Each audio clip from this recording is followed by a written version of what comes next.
हाय दोस्तों, एकता technical coaching में आपका स्वागत है। आज मैं लेकर हाजिर हूँ आपके लिए विद्युत उत्पादन का 2016 का इंस्ट्रूमेंटेशन का पेपर। और ये पेपर बहुत ही अच्छा आया था। इसमें दोस्तों जितने भी क्वेश्चन हैं, इनमें से क्वेश्चन को आपको बहुत बारीकी से और प्रत्येक क्वेश्चन का पूर्ण डिटेल में आंसर दिया गया है। तो दोस्तों इस पेपर के क्वेश्चन से इस बार भी यूपीपीसीएल में कम से कम 10 से 12 या 15 क्वेश्चन निश्चित रूप से ही फंसेंगे। तो दोस्तों अभी मैं इस पेपर का पार्ट फर्स्ट डाल रहा हूँ। इसके बाद अगले दिन पार्ट सेकंड और पार्ट थर्ड, कुल मिलाकर इसमें 150 क्वेश्चन टेक्निकल का रहता है। और इसमें से 50-50 क्वेश्चन में 3 दिन में कंटिन्यू करवा दूंगा। अब दोस्तों उत्पादन का, यूपीपीसीएल का, यूपीपीसीएल ट्रांसमिशन का और किसी का भी कोई भी टेक्निकल पेपर है, उसको मैं विस्तार पूर्वक बारीकी से और प्रत्येक क्वेश्चन का पूर्ण रूप से डिटेल बताऊंगा। तो चलिए दोस्तों, समय को बर्बाद न करते हुए क्वेश्चन को स्टार्ट किया जाता है। हाँ दोस्तों, अगर आप हमारे चैनल पर नए हैं तो सब्सक्राइब करना ना भूलें। याद रखेंगे, देखते रहिए एटीसी इलेक्ट्रिकल। चलिए दोस्तों, यहाँ पर पहला क्वेश्चन दिया गया है कि the background colour of informative signal. दोस्तों हिंदी और इंग्लिश बाई लैंग्वेज में आपका पेपर है यहाँ। और यहाँ दिया गया है सूचनात्मक चिन्ह का परिदृश्य रंग होता है। जो सूचनात्मक चिन्ह होते हैं, ठीक है, उसका परिदृश्य रंग जो है दोस्तों ग्रीन कलर का होता है। ठीक है, तो परिदृश्य मतलब ये नीचे वाला जो बताया गया है, ये जो होता है ना धरती इसकी, ये जो होता है ये, ठीक है, ये ग्रीन कलर का होता है नीचे वाला पार्ट।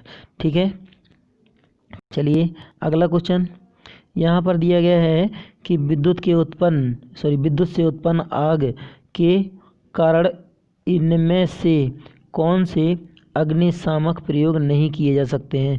तो दोस्तों झाग प्रकार का अग्निशामक जो है उसका उपयोग किया जाता है किस पर, जो रहते हैं तरल पदार्थ और ज्वलनशील, जैसे कि तेल है, मतलब केरोसिन ऑयल है, और इसके बाद मतलब खाद्य सामग्री वाले जो तेल हैं, ये वनस्पति तेल हैं ये, ठीक है, और डीजल है, पेट्रोल है, पेट्रोलियम एक तरीके से कह सकते हैं।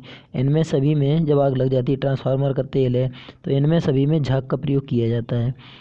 ठीक है दोस्तों, जो विद्युत में आग लगती है, ठीक है, इसके लिए सीटीसी, रेत या कार्बन डाइऑक्साइड का उपयोग किया जाता है। आग जो है दोस्तों 4 प्रकार की होती है। पहला होता है ए, फिर होता है बी, फिर होता है सी, फिर होता है डी। ए प्रकार में कागज़, कपड़ा ऐसे रहते हैं। इसको याद कर सकते हैं कैसे। सबसे पहले होता है ठोस, फिर होता है द्रव, फिर होता है गैस, फिर होता है इलेक्ट्रिक। ठीक है, तो ए प्रकार के जो होते हैं वो कैसे होते हैं, ठोस होते हैं, ठोस पदार्थ जैसे कागज़, कपड़ा, लकड़ी, ठीक है, ऐसे पदार्थ ये ए श्रेणी में आते हैं। ठीक है, और इनको बुझाने के लिए हम रेत या पानी का उपयोग कर सकते हैं। तो बी जो होता है ये द्रव होते हैं, ठीक है, जो लिक्विड होते हैं, तेल वगैरह है, केरोसिन है, पेट्रोलियम वगैरह है। ठीक है, और इनको बुझाने के लिए झाग का उपयोग किया जाता है। ठीक है, जो सी टाइप की आग होती है इसमें गैसें आती हैं।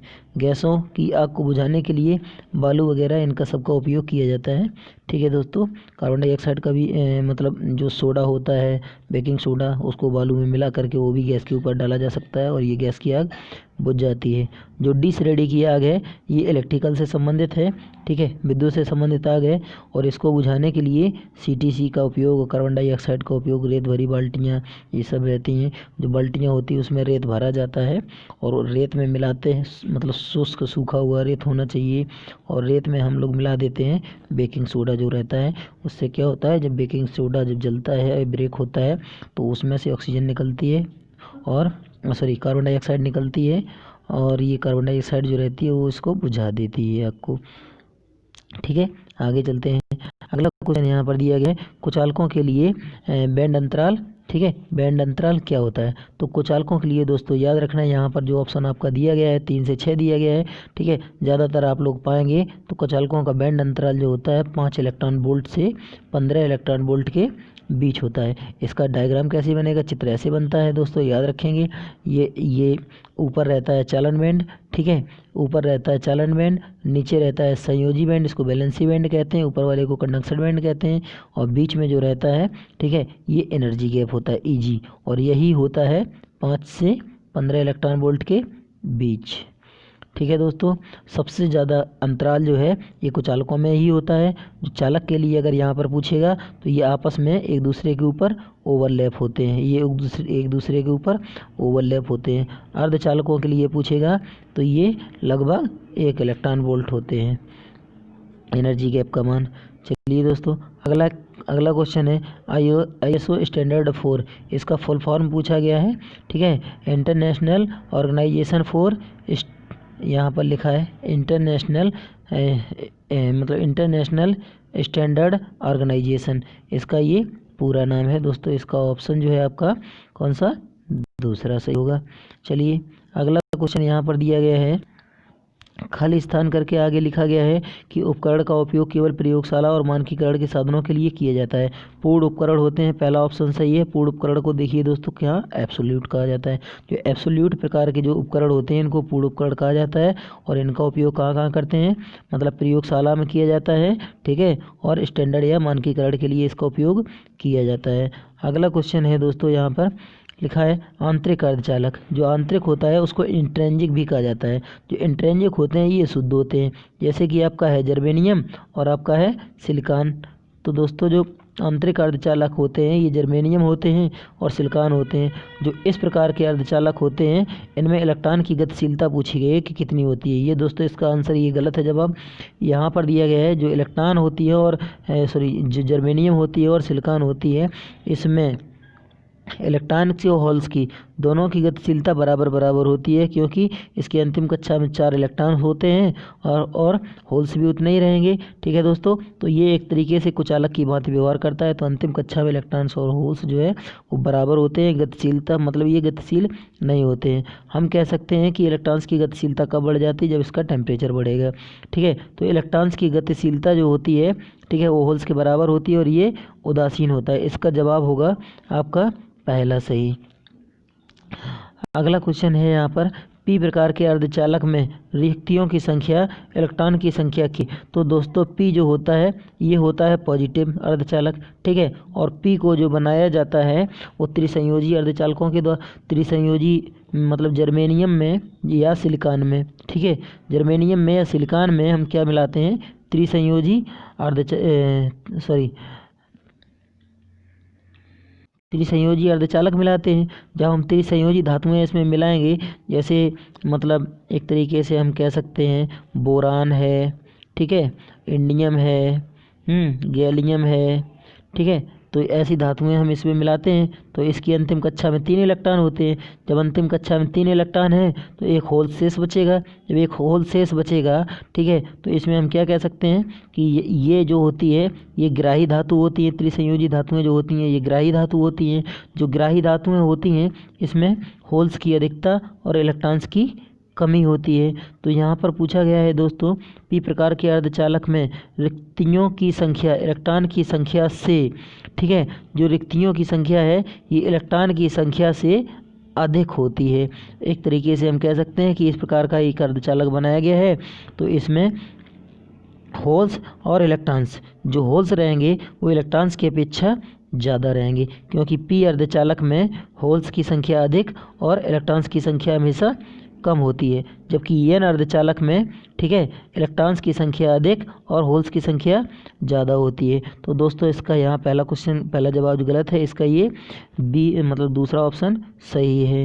मतलब इलेक्ट्रॉन्स की संख्या जो है वो इलेक्ट्रॉन्स की संख्या के अधिक होती है। ये चीज़, इसका ये जवाब सही होगा। रिक्तियों की संख्या पूछा है, मतलब होल्स की संख्या पूछा है। अगला क्वेश्चन है यहाँ पर, एक नियंत्रक मूलभूत रूप से होता है। तो नियंत्रक जो पूछा गया है ये तुलनित्र होता है, तुलनित्र को कंपैरेटर भी कहा जाता है दोस्तों, यहाँ पर देख लीजिए। ठीक है, एक कंट्रोल है ये बेसिकली, ठीक है, कंपैरेटर होता है, तुलनित्र होता है। दूसरा ऑप्शन इसका सही है। वह अर्धचालकों हेतु, ठीक है, फर्मी स्तर निर्भर करता है। जो बाह्य अर्धचालक होते हैं, ठीक है, तो फर्मी स्तर जो रहता है, फर्मी एनर्जी लेवल जो होता है बाह्य अर्धचालक, इसके कहने का मतलब ये है कि इस प्रकार से कोई अगर अर्धचालक है तो इसका फर्मी जो ऊर्जा स्तर होगा, ठीक है, ये बीचों बीच रहेगा। तो ये किस पर, दाता दत्त लिखा है, दाता लिखा है, अशुद्धि सांद्रण लिखा है, ताप लिखा है, इन पर सभी पर निर्भर करता है। तो लास्ट वाला ऑप्शन आपका सही है। अगला ये चित्र जो दिया गया है दोस्तों, ये ऑटो ट्रांसफार्मर का चित्र है, इसको पहचान लीजिए। ऑटो ट्रांसफार्मर का चित्र जो है कभी कभी इस प्रकार से भी बना करके दे देता है। तो ये ऑटो ट्रांसफार्मर का संकेत दिया गया है। ठीक है दोस्तों, आकृति पहचानने के लिए बोलिए, स्वचालित परिणाम मित्र इसको हम कह सकते हैं। अगला लिखा है the composition of soft solder. तो जो सॉफ्ट सोल्डर है इसका मिश्रण पूछा गया है कि कितना होता है। कि दोस्तों इसका मिश्रण जो होता है, इसमें जो शीशा लिखा है इसको हम कहेंगे पीवी, लेड होता है ये होता है 37%, ठीक है, और टिन जो होता है इसका सिंबल होता है SN और ये होता है 63%। अब इसमें होता क्या है कि जो सोल्डर है, जितना हमको कठोर सोल्डर चाहिए तो हम लेड की मात्रा इसमें बढ़ाते चले जाते हैं। ठीक है, लेड की मात्रा जितनी बढ़ाते चले जाएंगे उतना जो आपका सोल्डर रहेगा वो कठोर होता चला जाता है। मृदु सोल्डर जितना हमको ज़्यादा बनाना है उतना हम टिन की मात्रा अधिक रखेंगे। चलिए दोस्तों, अगला क्वेश्चन यहाँ पूछा गया है कि सोल्डरिंग में भराव धातु का गलनांक क्या होगा। तो यहाँ पर कुछ सोल्डर ऐसे आते हैं जो सोल्डर वायर होते हैं, कुछ सोल्डर वायर ऐसे आते हैं जो खोखले होते हैं। आंतरिक ये चालक रहेगा, सोल्डर वायर रहेगा, अंदर से कुछ खोखले होते हैं। जब खोखले होते हैं तो इसके अंदर जो है एक पदार्थ भरा होता है, ठीक है, इसको मतलब भराव धातु कहते हैं या फिल्लर पदार्थ कहते हैं। तो इसमें क्या होता है कि इसके अंदर वाली जो धातु इसमें भरी गई है, जब सोल्डरिंग करते हैं तो उस समय ये स्वतः ही निकलता है। तो इसके अंदर वाली जो धातु इसमें भरी गई है, ठीक है, इसका गलनांक पूछा है। तो इसका गलनांक 420 डिग्री सेंटीग्रेड से ऊपर होता है, जबकि सोल्डर का इससे नीचे होता है। अगला क्वेश्चन यहाँ पर दोस्तों दिया गया है कि धातु में, ठीक है, यहाँ पर पूछा गया है कि धातु में जो ऊर्जा अंतराल होता है, ठीक है, धातु में ऊर्जा अंतराल हमेशा शून्य होता है। जैसे ये हम बनाएंगे 3 ऊर्जा अंतराल बनाए यहाँ पर, ठीक है, इस प्रकार से ये धातु के लिए होगा। तो ये धातु में ऊर्जा अंतराल जो है नहीं होता है दोस्तों, एक दूसरे के ऊपर ओवरलैप होते हैं। तो धातु में ऊर्जा अंतराल शून्य होता है। अर्धचालक में ऊर्जा अंतराल, ठीक है, निम्न होता है, ठीक है, और कुचालक में ऊर्जा अंतराल उच्च होता है। तो इसका ऑप्शन होगा आपका क्या, सबसे पहले आपका बी आएगा, उसके बाद डी आएगा, उसके बाद सी आएगा। यहाँ जो जवाब दिया गया है ये गलत है। ठीक है दोस्तों, आप लोग भी इसको जानते होंगे। तो जो ऊर्जा अंतराल होता है ये कुचालकों में सबसे ज़्यादा होता है, अर्धचालकों में बहुत कम होता है, और जो चालक धातुएं होती हैं उसमें ये शून्य होता है, मतलब ऊर्जा अंतराल नहीं होता है। तो दोस्तों इसको बहुत ध्यान से पढ़िएगा क्वेश्चन को, क्योंकि इसका जवाब जो है यहाँ पर गलत दिया गया है। चलिए दोस्तों, इस वाले क्वेश्चन को हमको करना है कि यहाँ पर 3 समान प्रतिरोध दिए गए हैं, समांतर में जोड़े गए हैं, ठीक है, उसके बाद श्रेणी क्रम में पहले को दूसरे के साथ संयोजित कर दिया गया है। तो इसका भी जवाब इसमें बहुत सही नहीं दिया गया है। तो दोस्तों यहाँ पर ये क्या होगा कि 3 प्रतिरोध ऐसे इस प्रकार से दिए गए हैं, 1/3 1/3 प्लस 1/3। तो यहाँ पर इनको सबको जब हम ऐड करेंगे तो ये हो जाएगा आपका कितना, 3/3। तो ये हो गया कितना, इसका जवाब आया 1। अब इसको क्या किया गया है कि इसको समांतर क्रम में जोड़ दिया गया है, सॉरी। अब इसके बाद इसको श्रेणी मतलब दोस्तों यहाँ पर देखिए, इसको दोबारा से देख लीजिए। यहाँ 3 समान प्रतिरोध बोला है तो इसको समांतर क्रम में जोड़ा गया है। सबसे पहले तो समांतर क्रम में जोड़ेंगे तो इसको हम जोड़ेंगे, ठीक है, 1/r इक्वल टू 1/, हम सबका हम रजिस्टेंस एक एक मान ले रहे हैं, 1/1 प्लस 1/1 प्लस 1/1। तो ये हो जाएगा आपका कितना, हार हमारा बराबर है और अंश हो जाएगा 3। तो यहाँ रजिस्टेंस जो निकलेगा R बराबर ये 1/3 निकलेगा। इसके बाद लिखा है इसके बाद श्रेणी क्रम में पहले को दूसरे के साथ, तो ऐसी ही 2 हैं, ठीक है। तो इनको श्रेणी क्रम में जब जोड़ दिया जाएगा, जब श्रेणी क्रम में जोड़ेंगे तो 1/3 और प्लस आएगा 1/3, तो टोटल हो जाएगा आपका ये कितना 2/3। यहाँ भी ऑप्शन ये बहुत सही नहीं दिए हैं, तो दोस्तों इसका जवाब जो रहेगा ये 2/3 आएगा। अगला क्वेश्चन दिया गया है, ठीक है, गर्म तार उपकरणों में संवेदक तार, मतलब सेंसिंग जो वायर होता है, ठीक है, यहाँ लिखा है सेंसिंग वायर जो होता है, सेंसिंग वायर का मतलब किसका बनाया जाता है या किससे निर्मित किया जाता है। तो सेंसिंग वायर जो होता है ये प्लेटिनम इरेडियम का बना होता है दोस्तों, 2 मिश्र धातु से बना हुआ होता है, ठीक है, प्लेटिनम इरेडियम, जो हम एक तरीके से कह सकते हैं कि जो इलेक्ट्रिक प्रेस में जो स्विच लगाते हैं हम लोग, ठीक है, तो वो स्विच जो रहता है वो प्लेटिनम इरेडियम या द्वि धातु का बना हुआ होता है। अगला क्वेश्चन है यहाँ पर, एक कार्बन संयोजी प्रतिरोध हेतु, कार्बन संयोजी प्रतिरोध हेतु प्रतिरोध को हरा, काला, सुनहरा, रजत रंगों की पट्टियों में बाएं से दाएं संयोजित किया गया है। प्रतिरोध तथा टॉलरेंस क्रमशः होंगे, ये चीज़ पूछा गया है। तो सबसे पहले हरा है, तो दोस्तों हरा रंग जो होता है वो 5 के लिए होता है, डिजाइन किया जाता है। जो काला रंग होता है इसका 0 होता है, और सुनहरे के लिए यहाँ पर दोस्तों हम मल्टीप्लाई करके 10⁻⁻1 लेते हैं, ठीक है, और इसके बाद इसका लेते हैं चौथी पट्टी का लेते हैं टॉलरेंस, ठीक है। रजत मतलब चांदी होता है, और चांदी के लिए होता है ±10%, ठीक है। तो यहाँ पर जो है ये हो जाएगा आपका कितना 5, ठीक है, +5 प्लस माइनस ये हो जाएगा कितना 10%। तो इसका सही जवाब हो जाएगा आपका तीसरा। चलिए अगला यहाँ पर दिया गया है कि ग्रीन कलर जो 5 दिया गया है, अंक 5 जो है ये किसके लिए होता है दोस्तों, यही ऊपर क्वेश्चन में भी दिया था, हरे रंग के लिए होता है। यहाँ पर पहला जवाब आपका सही होगा। यहाँ पर देख सकते हैं इसमें पहले से ही लिख रखा है, यहाँ पर दिया गया है कि हरा रंग जो है ये हरा रंग लिखा है, तो यहाँ पर सभी में 5-5 दिया गया, ये 5 होता है हरे रंग का, यहाँ से आप इसको पकड़ सकते हैं। आगे देखते हैं, अगला क्वेश्चन दिया गया है यहाँ पर, निम्न शक्ति गुणक वाट मीटर में प्रतिकार कुंडली संयोजित होती है। प्रतिकार मतलब होता है ये कंपनसेटिंग वाइंडिंग, जो कंपनसेटिंग वाइंडिंग होती है ये low power factor watt meter में हमेशा प्रेशर कॉइल के श्रेणी क्रम में संयोजित की जाती है। तीसरा ऑप्शन सही होगा। अगला क्वेश्चन यहाँ पर मैचिंग वाला है दोस्तों, ये भी आप ही लोगों के पेपर में आया है उत्पादन में। इसमें देखिए इसमें क्या मिलाना है कि जो तांबा है, ठीक है, तांबा होते हैं क्या अच्छे चालक होते हैं, ठीक। फिर लिखा है बिलियन, तो ये विद्युत अपघट्य जो बैटरी में डाला जाता है ये चालक होता है। जो जर्मेनियम है ये एक प्रकार का अर्धचालक है। फेरोनिकल मिश्र धातु ये जो रहता है ये प्रतिरोधी पदार्थ होते हैं, ठीक है। तो चौथा ऑप्शन आपका राइट हो जाएगा दोस्तों। अगला यहाँ पर क्वेश्चन दिया गया है, न्यूमेरिकल क्वेश्चन है, इसको देखिए कैलकुलेट किया जाता है। इसको देखिए कैसे कैलकुलेट हो जाएगा बड़े आराम से। यहाँ देखेंगे ये दोनों जो हैं ये जुड़े हुए हैं श्रेणी क्रम में, ठीक है। परिपथ में धारा का मान इसका वैल्यू पूछा है कि कितना होगा, ये दोनों श्रेणी क्रम में जुड़े हुए हैं, तो इसका वैल्यू कितना हो जाएगा, हम जोड़ लेंगे दोनों को आपस में 60 हो जाएगा। और ये कितना है, ये 30 है, इसको हम समांतर में कैलकुलेट कर लेंगे। तो समांतर में कैलकुलेट करेंगे, इनका लघुत्तम आएगा 60, ठीक है। 60 का भाग देंगे एक बार जाएगा, और इसका भाग देंगे 2 बार जाएगा, दोनों को हम ऐड कर लेंगे, कुल मिला के हुआ कितना 3, इसमें भाग देंगे आपका आएगा 20 ओम। तो इसका टोटल रजिस्टेंस जो है वो कितना आया 20 ओम आया। अब क्या करेंगे, करंट निकालेंगे। तो I = होता है V/R, हम लिखेंगे कितना 2/20। आपका जवाब जो है वो आ जाएगा 1/10 एम्पियर दोस्तों, ठीक है। आंसर देख लीजिए नीचे यहाँ पर दिया हुआ है 1/10 एम्पियर यहाँ दिया है, ये आपका राइट हो जाएगा। आगे चलते हैं, अगला क्वेश्चन।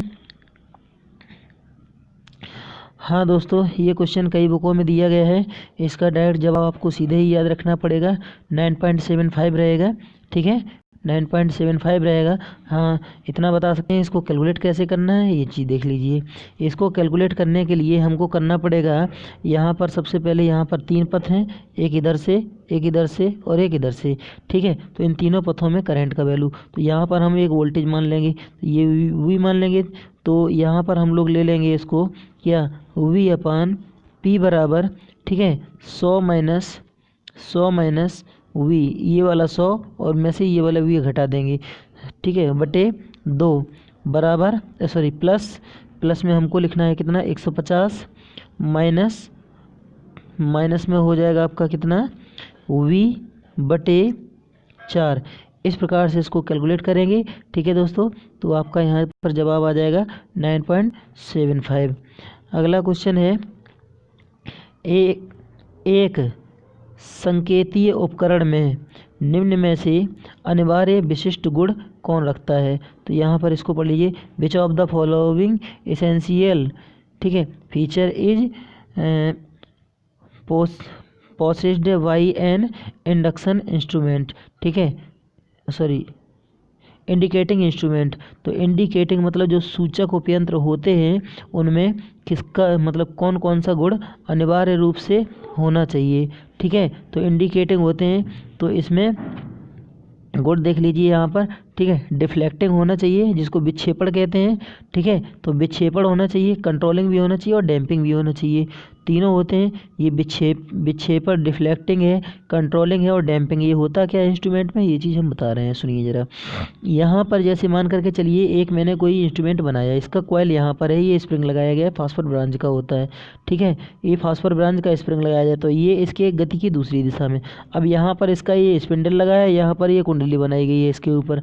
ठीक है, जब हम इसमें सप्लाई करेंगे तो ये कुंडली में क्या होगा, यहाँ पर विक्षेपण बल गुण उत्पन्न होगा। ठीक है, कुंडली में जब हम धारा देंगे तो यहाँ पर विक्षेपण बल गुण उत्पन्न होगा। जब ये विक्षेपण बल गुण उत्पन्न होगा तो इसको नियंत्रित करने के लिए यहाँ पर, ठीक है, नियंत्रित करने के लिए यहाँ पर एक स्प्रिंग लगाया गया है। ठीक है, तो ये नियंत्रित तो हो जाएगा, जैसे ही हम इसमें सप्लाई देंगे तो ये विक्षेप करेगा और इस साइड से ये इसको कंट्रोल करेगा। तो इसको हम कहेंगे TD मतलब डिफ्लेक्सिंग, और इसको कहेंगे TC।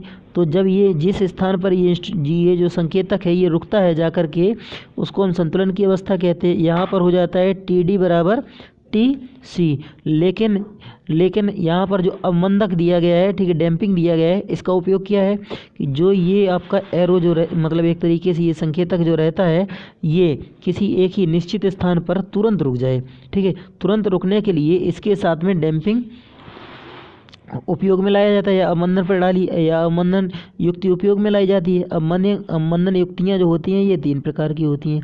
कौन कौन सी होती हैं, पहली होती है ईडी करंट या भंवर धारा, फिर होती है एयर, ठीक है, एयर मतलब वायु घर्षण अवमंदन, और इसके बाद होता है द्रव घर्षण अवमंदन। जो अवमंदन है दोस्तों वो 3 प्रकार के होते हैं। तो सबसे ज़्यादा जो प्रचलित किया जाता है ये वायु घर्षण अवमंदन उपयोग में लाया जाता है। इसमें क्या रहता है, वायु घर्षण अवमंदन में एक स्पिंडल रहता है, जैसे साइकिल का पंप होता है। ठीक है, इसी हिसाब से इसमें जुड़ा रहता है, एक पंप ऐसा बना होता है।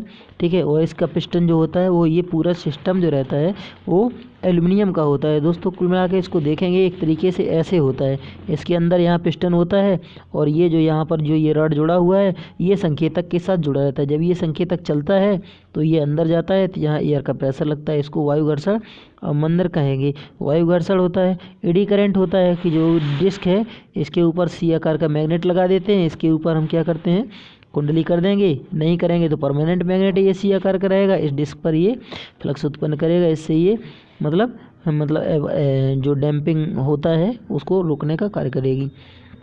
ठीक है, और द्रव घर्षण में एक बर्तन होता है, इसमें पंखड़े होते हैं, इसी में तेल भरा होता है, इसी के साथ ये मतलब आपका जो संकेतक का स्पिंडल है ये जुड़ा रहता है, इसमें ये गाइड वैन होते हैं और इसमें क्या होते हैं, ये द्रव के कारण ये रुक जाता है।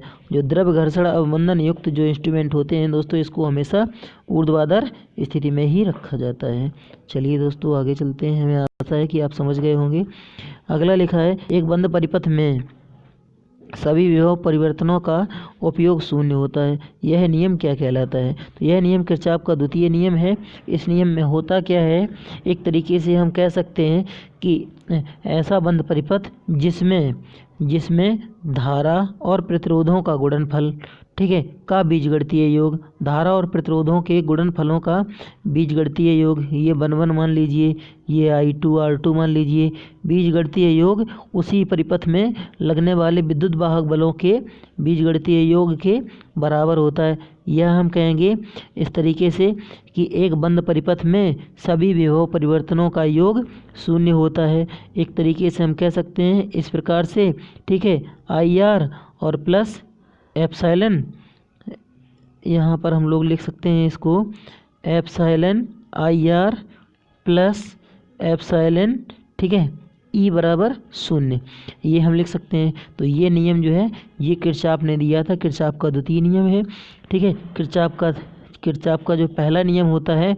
उसको हम पॉइंट लॉ भी कहते हैं, ठीक है, या धाराओं का नियम भी कहते हैं। और उसमें होता क्या है, इस प्रकार से बहुत सारे धारा का मार्ग होते हैं। कहा जाता है कि किसी भी धारावाही चालक में किसी भी संधि बिंदु पर मिलने वाली सभी धाराओं का बीजगणितीय योग 0 होता है। इधर से धारा आई है, इधर से आई है, इधर चली गई, जैसे ये 5 एम्पियर है, ये 6 एम्पियर है, ये 8 एम्पियर है, ये 2 एम्पियर है, ठीक है। तो यहाँ पर मतलब धारा का मान या कोई भी एक धारा ये इधर से इधर जा रही है, तो इस धारा का मान पूछा गया है कि क्या होगा।